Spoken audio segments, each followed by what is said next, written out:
everybody. It is December 27th, 2013's weekly wrap-up, and a couple of clips, right? More of the harmony course, step 15 and step 16 of the harmony course. And we are doing what? Well, on step 15, I just wanted you to simply stop for a moment. Again, every once in a while, this is the right thing to do in music. Stop for a moment and just listen. Really listen. Learn how to listen into the music instead of just listening in a surface way.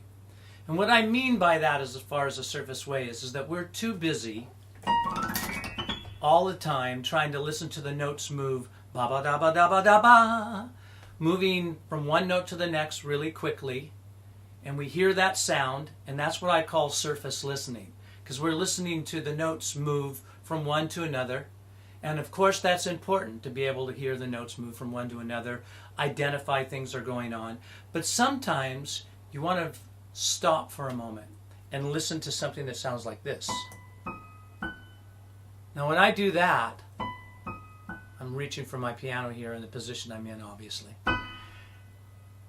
Can you break that apart and listen into it? Instead of being quick about hearing it like that, can you hear it like that and say, I can hear the low note.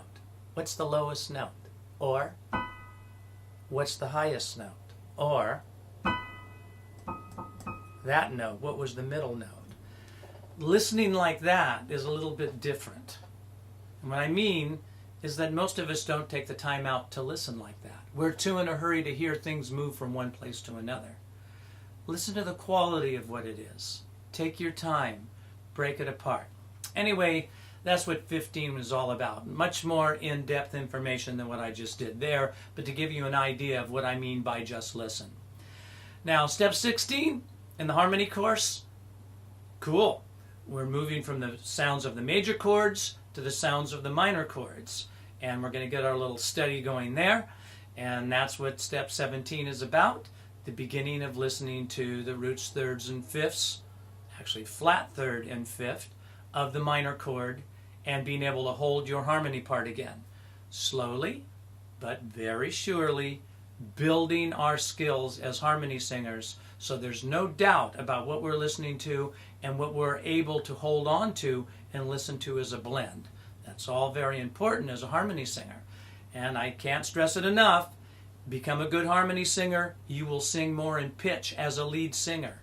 You'll relate to the chord changes as a lead singer better. You'll sing more improvisational licks and lines as a lead singer because of your harmony abilities, which I will show as time progresses in the harmony course. Right now, it's all about minor chords on step 16. And you know, for this week's musical tip, I know I've been working on the vibrato problem for one of our students, but hopefully he understands what he needs to do now. Kind of sing things a little bit easier, don't push the air so much, still use the easy ends ultimately to help you start to feel what it feels like. And once everything gets balanced naturally, it'll just sort of be there. And that's the way it works. Again, if I go, now I'm holding that gently, straight, with no vibrato, purposely. But you see how my vibrato just naturally wants to come in? I don't know if you noticed that or not, but I certainly know that because I can feel it in my body. So if I go,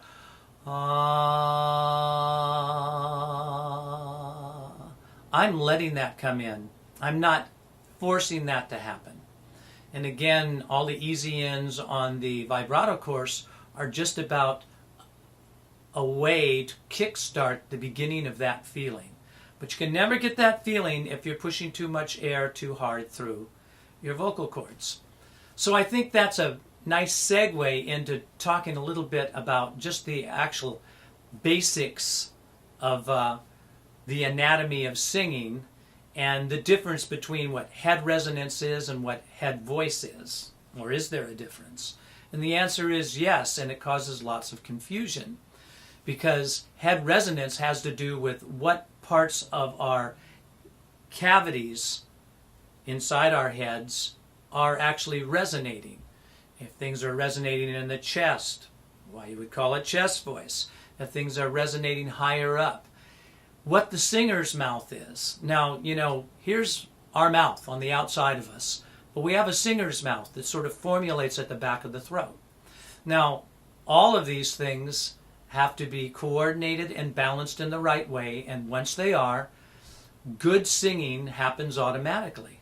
But like I like to explain to other teachers when we're in a masterclass situation, yes, when everything is right, everything happens naturally. The problem is that everything isn't always right, and you have to work on things to get them there.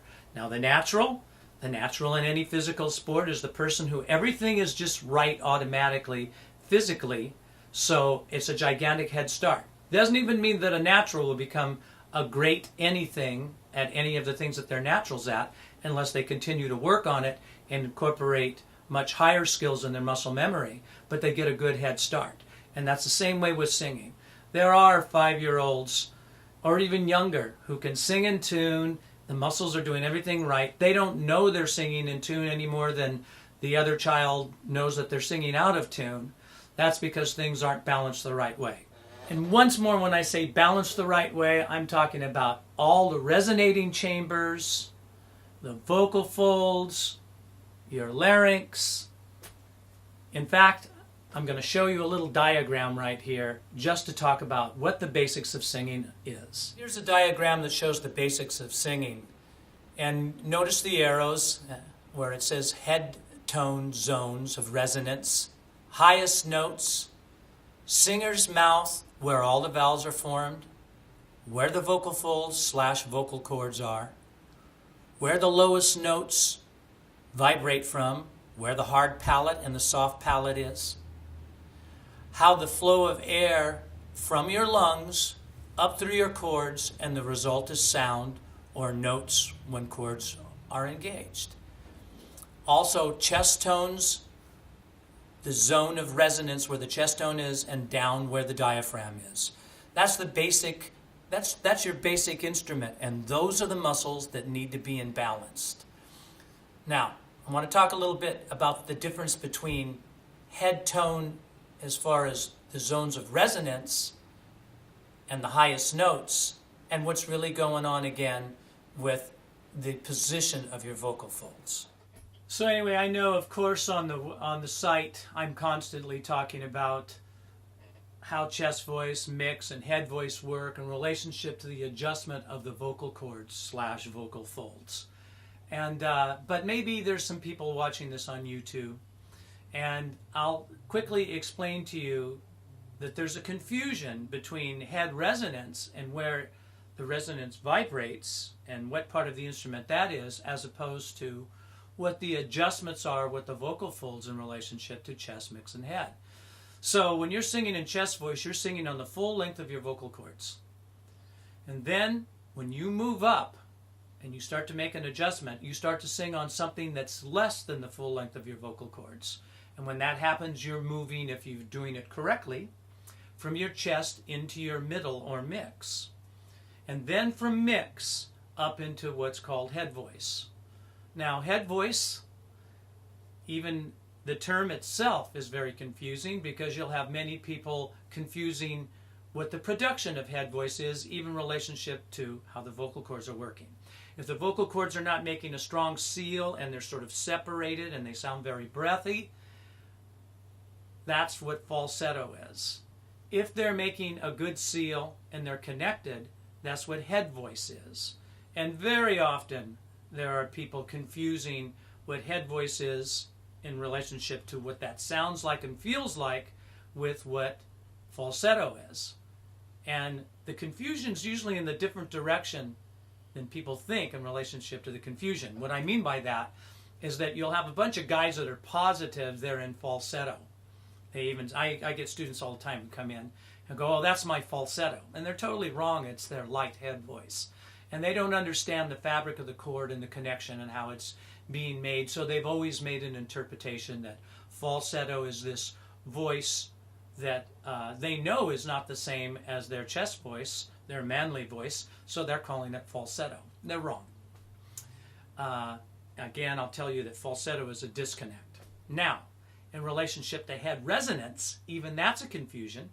That's why I wanted to show the diagram, because in head resonance we're talking about after the vocal folds have made their proper adjustment, how things are vibrating through the different resonating cavities in our human body. And so when back 200 years ago we didn't have a lot of tools and a lot of technology, but people still, there were great vocal instructors even 200 years ago that understood certain things that were happening, and mostly from the outside, and it's pretty incredible really how they did know those things. But just quickly, chest resonance is when you can, I'm singing in my chest voice and then just so happens to be vibrating this part of my body, and 200 years ago we called that chest voice. But really there's a distinction between chest resonance, where the sound is vibrating, and the actual position of the vocal folds. I'm on the full length of my vocal cords when I'm going at the same time that I'm doing that and speaking as well. My chest is vibrating, which is where my chest resonance is. And if I go there, I'm in my mix. And when I'm doing that, my larynx is balanced, muscles are not getting involved here, the swallowing muscles are not getting involved, and at the same time I'm getting a strong chord closure, and I'm feeling a little bit more air pressure than I would feel in Now, if I go so many people are going to say that's falsetto. They're wrong. It's light head voice.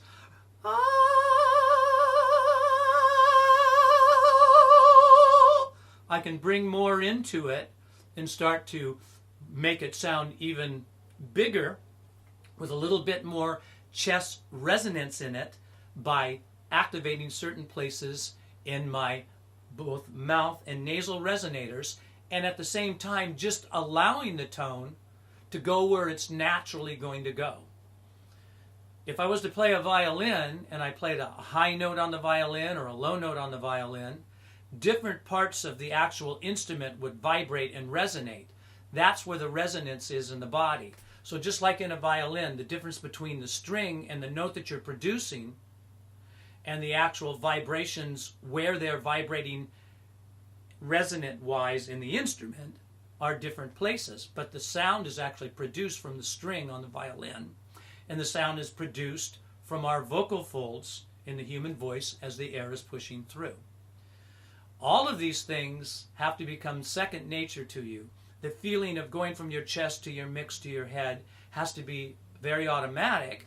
And the study of voice is to learn how to blend and make those transitions seem absolutely seamless.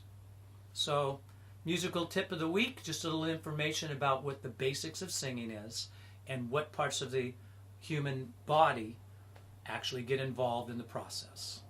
So if you're one of the members on the site, hey, go on over to the Harmony course on boot on 14, 15, 16, 17 soon, and you're going to be seeing some things in the Advanced Voice course.